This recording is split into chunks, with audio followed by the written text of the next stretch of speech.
آیا میدونستید که هزینه‌های کوچیک روزمره چقدر میتونن روی پس‌انداز شما تأثیر بذارن؟ 70% افراد هیچ برنامه‌ای برای پس‌انداز ندارن. شما جزو کدوم دسته هستین؟ پس‌انداز به معنای کنار گذاشتن بخشی از درآمد برای استفاده در آینده است. اما چرا این کار مهمه؟ ایمنی مالی یکی از دلایل اصلی پس‌انداز ایجاد یک شبکه ایمنی مالیه. تصور کنید که ناگهان با یه هزینه غیرمنتظره مثل تعمیر ماشین یا هزینه پزشکی مواجه میشین.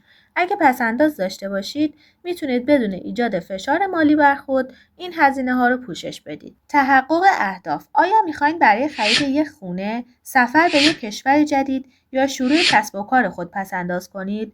پس‌انداز هوشمند به شما کمک میکنه تا به این اهداف دست پیدا کنید.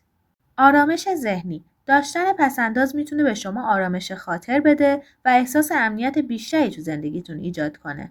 حالا که اهمیت پس‌انداز رو درک کردیم، بیاین به روش‌های پس‌انداز هوشمند بپردازیم. تعیین هدف قبل از هر چیز باید بدونین که چرا میخواین پس‌انداز کنید.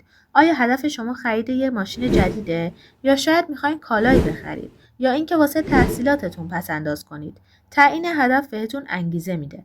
فرض کنید هدف شما خرید یه لپتاپه که قیمت اون 100 میلیون تومنه. اگه بخواید این مبلغ رو در مدت 1 سال جمع کنید، باید ماهی حدود 8 میلیون و 300 هزار تومن کنار بذارید. بودجه بندی برای اینکه بتونید به طور مؤثر پس‌انداز کنید، باید یه بودجه بندی مشخص داشته باشید. بودجه بندی بهتون کمک میکنه تا درآمد و هزینه‌های خودتون رو مدیریت کنید. فرض کنید که درآمد ماهیانه شما 30 میلیون تومنه. با بررسی هزینه‌ها متوجه میشید که 10 میلیون برای اجاره، 5 میلیون برای خوراک و 4 میلیون واسه تفریحاتتون خرج میکنید.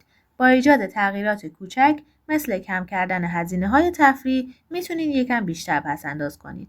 استفاده از حساب‌های پس‌انداز یکی از بهترین راه‌ها برای پس‌انداز استفاده از حساب‌های مخصوص پس‌اندازه. این حساب‌ها معمولاً بهره بیشتری نسبت به حساب‌های جاری دارن.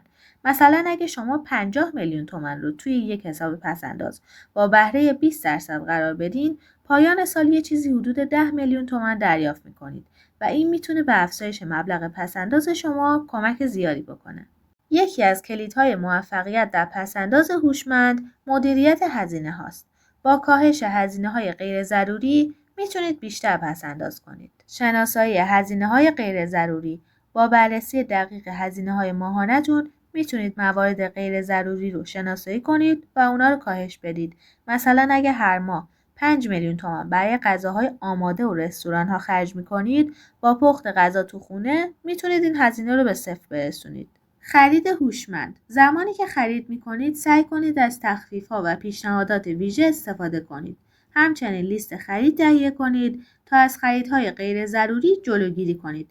مثلا اگه شما قصد خرید لباس دارید، قبل از رفتن به فروشگاه به صورت آنلاین بررسی کنید که آیا تخفیف یا پیشنهاد ویژه‌ای وجود داره یا نه.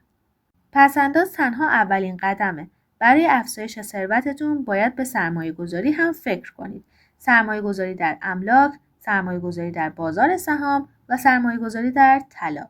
برای اینکه مطمئن بشید در مسیر درستی قرار دارید، باید به طور منظم وضعیت مالی خودتون رو ارزیابی کنید. این کار به شما کمک میکنه تا نقاط قوت و ضعف خودتون رو شناسایی کنید و در صورت نیاز تغییرات لازم رو اعمال کنید. مثلا هر 3 ماه یک بار گزارشی از مخارج، درآمدها و پس‌اندازهای خودتون تهیه کنید.